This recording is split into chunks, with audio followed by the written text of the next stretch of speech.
Hi, just wanted to share my COVID genocide survival story. What's yours? So it is now September 4th, 2022. And yeah, we've been through the COVID pandemic of 2020 and then the post-COVID lockdown craziness of 2021. And here we are. And well, I'm still in the process of researching redirected energy weapons and also the cause of COVID in order to find the cure of COVID. As you know from my YouTube channel, I've been cyberbullied and gang stalked since about 2018.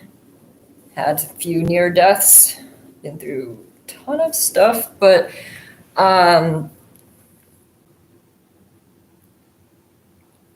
yeah, just wanted to summarize what I know from my experiences and what I have learned through this COVID genocide.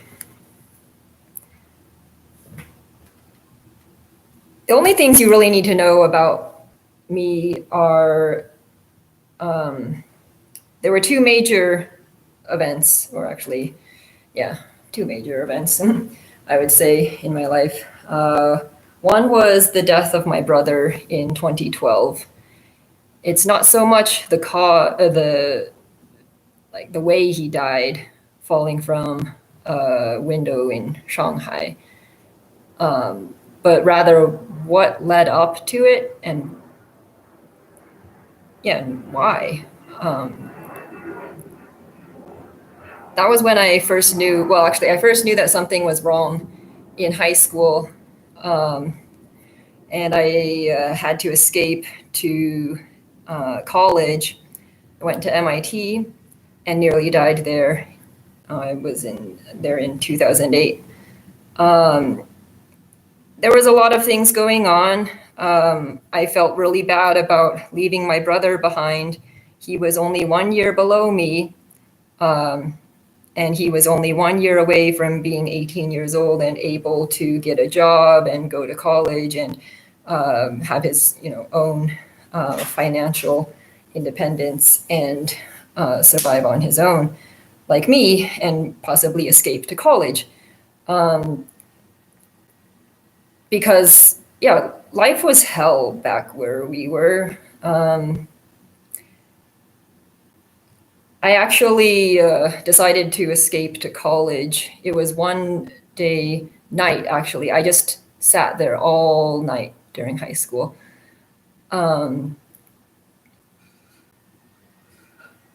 Thinking about like all, the things that were going wrong and how to deal with it. And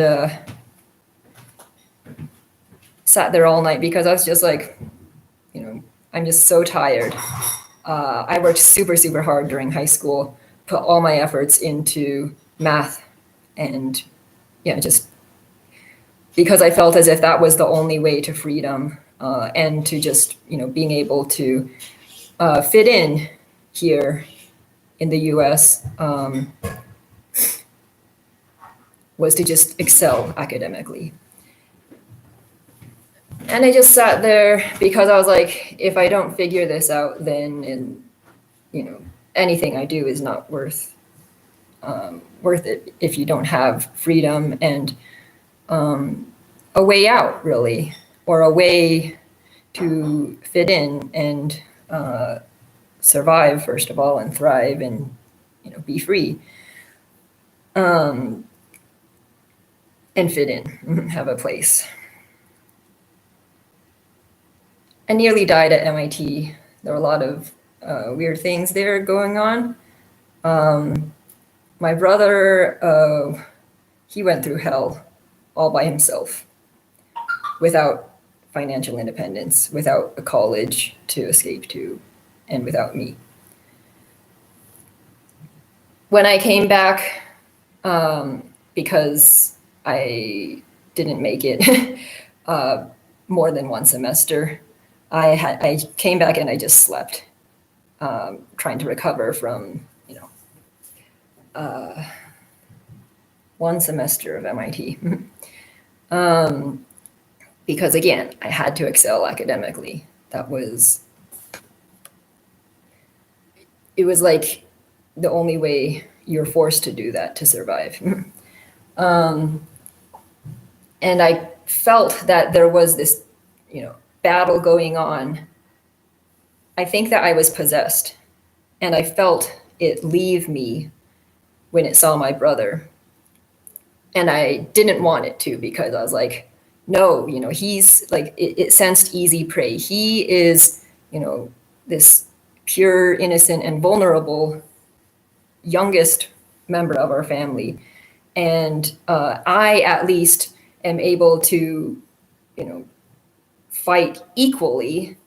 Although, I had no experience with exorcism back then, had never heard of actual demons ever existing.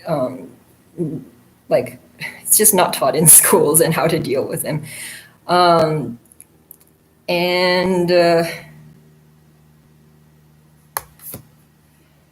was like, I would rather, I just bear this fight and this pain rather than it going to my brother. But I think I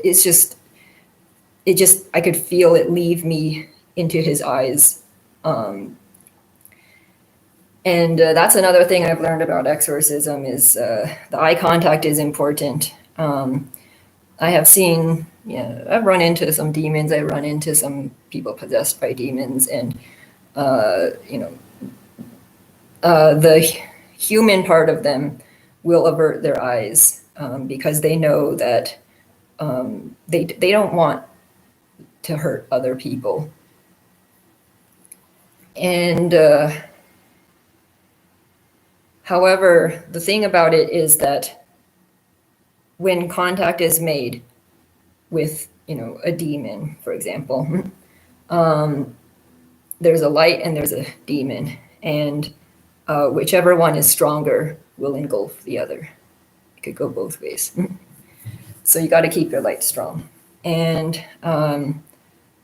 if the light is strong enough, then making eye contact, you can overcome a demon, wherever it may be. And the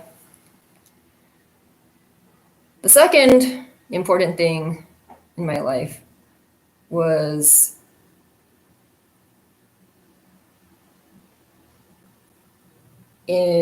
first of all, I nearly died in grad school. That was kind of like a mini COVID pandemic. If my brother's death was a mini COVID pandemic, then what happened in grad school and then my boss's death in our blockchain startup Disclosure Exchange in around 2018 was, along with my near death at the same time, that was a mini COVID pandemic. So what happened in grad school was I was at the BioFrontiers Institute on a IQ Biology fellowship to study mathematical biology and do research. And when I was there, I realized that, like a lot of the people here, they're not purely interested in, learning more about science and researching how the world works, which is kind of limiting because how can you learn real science if you're only interested in weaponization, and if you're only funding, like the only funding choices were, Department of Defense, Department of Energy, Department of this and that and this and that, and NIH obviously, and NSF. I noticed that they were mostly interested in not pure science and deeper understanding, they were more interested in applications to like, dealing with bacteria in water pipes and obviously like genetic modification. Yeah, that was my third project because my first project with my first advisor was trying to model diabetes. And then my second project was, genome modification because I realized that, that has actual ability to survive. Although my first project, what I was really interested in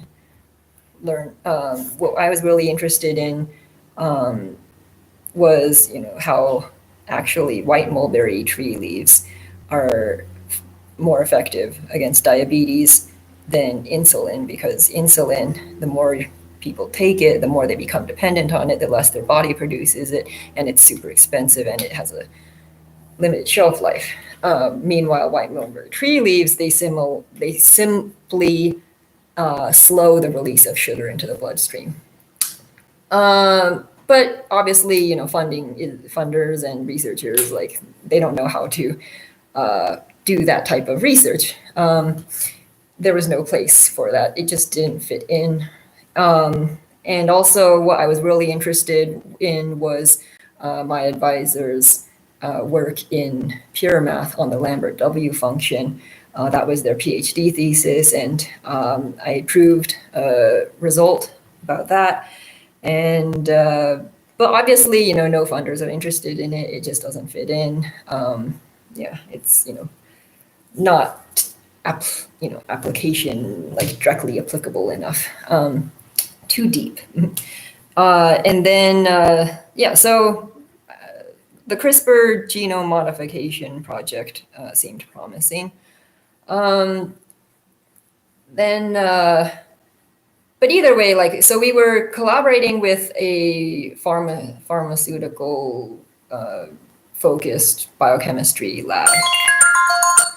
And along the way, I realized that, wow, a lot of the students here, they want to use this. They're super passionate about biowarfare. And it's their goal is to use this for biowarfare. And I also realized that, oh, wow, it's both the students in the US and from the US and the students from China, they all seem to know about biowarfare. And some want to use it against foreigners, and some want to use it, to reduce population, because there's a foreigner problem or immigration problem, and there's a population problem. So I started this grad school in 2013. And by 2016, Trump had risen to power based on, anti-immigration. And either way, I was just it's time for me to get out of here. That was my conclusion. So I dropped out of grad school. I got a master's degree, 2 months after. They didn't want to give it to me, but I had fulfilled all the requirements, and then 2 months later, for some reason, they decided to give it to me delayed. Not to mention the bureaucracy was just so hard. There were some people there who actually would have fulfilled their master's degree, but then they had to take certain, more classes to fulfill a requirement, but then they failed one of them. So then they missed the deadline to take the prelim, and then they just were stuck. So with the PhD. And not to mention the professor running away from me when I had tried to get their signature for getting the master's degree as well. It was I literally couldn't find them. Well, first of all, after the first time I went to their office and they told me to go back and do this and get that. And then I'll meet you and sign in. Then you go to meet them, and they're not in their office, and then like you have to literally like meet them in, you like run into them in the street, and you like immediately go, oh, this is my last chance. You grab out your papers, and you just have to go like, and they'll start walking away from you quickly, and then you have to just keep walking and catch up with them, and then tell them, hey, like you said that you would sign, right? Because for some, like it requires a signature from a certain person, even though you fulfilled all the master's degree requirements. But anyways, so yeah, and of course spent some more time just like recovering from the 3 years of trauma, and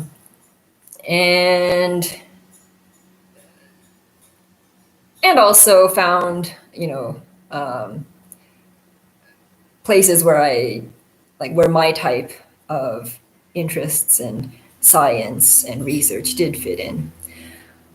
Then 2018, we've got blockchain, and I was, like super, excited because there's all these like really inspiring people and inspiring ideas, and I found an inspiring boss, and we were, going to make a startup called Disclosure Exchange. Then, yeah, so you can see it all at github.com/disclosure-exchange. And there's also, you should check out the wiki, because later on I realized that the only way to be safe is to be completely decentralized. So I ended up going into research on decentralized autonomous organizations, because by now I think we all know that cryptocurrency is just a ruse to get people to, break some law or another, like, oh, selling a security, or like, oh, programming something that somebody else used for crime, so you get the blame. And so many, and then like get people to like, buy a lot, okay, and put all their money into it, or stake their whole life into it, sell their house, quit their job, right? And then grab their money and blackmail them, and other. It's just, so you got to be decentralized, like Satoshi Nakamoto, the white paper that started it all. But yeah, 2018, like for a whole month, yeah, my boss and I, we couldn't see each other because, first of all, I was going through what felt like radiation sickness.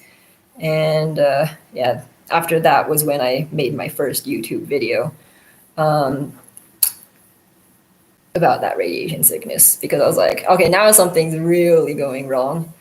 And my boss, like at the end of that month, I found out from their partner at their other business doing industrial hemp, which was way lucrative apparently, that they, yeah, I learned from their partner that they had been going through gout and died of a brain stroke. And then afterwards, I noticed that there were people still trying to harass my boss and his family, including at his funeral or memorial service. And then there were people trying to harass me and saying like, hey, I'm an investor who, like your boss took like $10,000 investment from me. And yeah, I've posted about this on my Twitter and my Facebook and on Keybase, but for some reason the Keybase site is taken down now. And on LinkedIn. And yeah, and I was like, okay, so like then you should talk to him because, and they said like, they gave $10,000 to my boss's PayPal account. And this is like so many Bitcoin stories and blockchain stories. Like, what's it called? Guy who invented Shapeshift. Before that, Eric Voorhees. He was also working with a startup with like, cryptocurrency gambling, like online casino. And they got in trouble for like breaking some law, and his boss got put into jail, and he, like me, survived, and went on to continue building in the blockchain space. As for me, like, so I was just like, you go talk to him. And they said, well, but I gave $10,000 to his PayPal. And I was like, well, then you got to go talk to PayPal. And they're like, but like, he transferred from PayPal to a cryptocurrency exchange. And I was like, well, then you got to go talk to the cryptocurrency exchange that he transferred to. And there were people telling me to like, hey, you should actually get a bank account for your business. Like, hey, like, and I was like, sorry, like, we're still in the research phase. Like, we haven't even like launched our business because, like I had been like, this is no environment to launch a business. We first have to figure out how to be completely decentralized. Otherwise, it's just too dangerous to start a business, and kind of similar to what's going on now.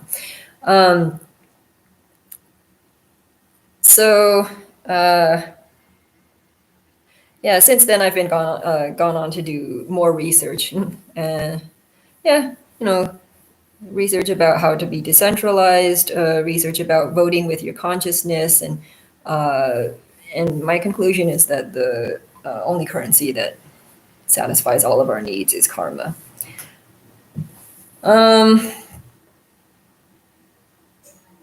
Okay, so now with the COVID 2020, well,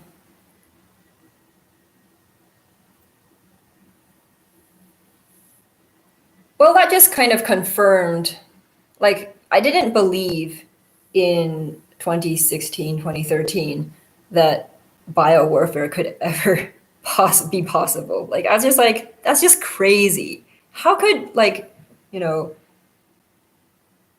could biowar erupt? But come 2020, and I was like, holy frick, like all those, research, they were serious. They wanted to do biowarfare, and COVID is exactly biowarfare. And it has, it's basically the Holocaust, but using viruses instead of, bombs and concentration camps. Basically making the whole world a concentration camp.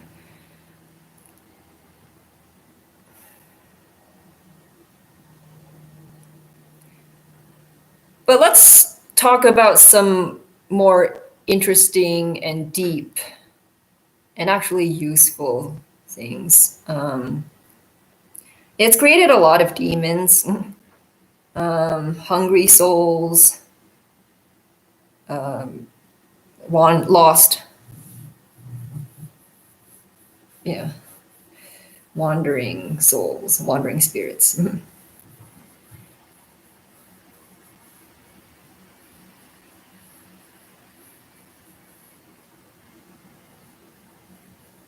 And wandering spirits compared to humans are kind of like viruses compared to cells. And as within, so without, and as above, so below.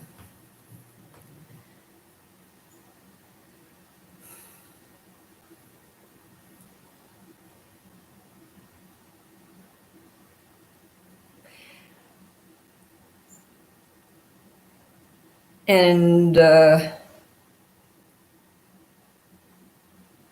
very important to keep your energy high and to keep your light bright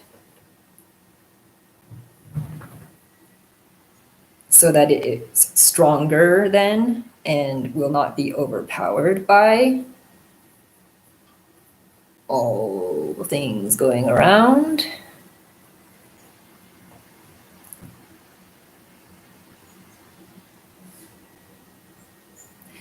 And it all boils down to karma.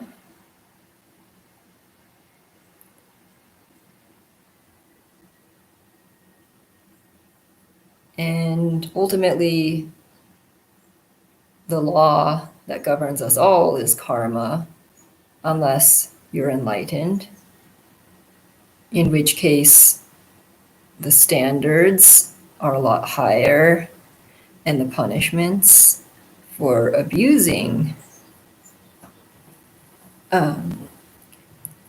privileges are also a lot higher.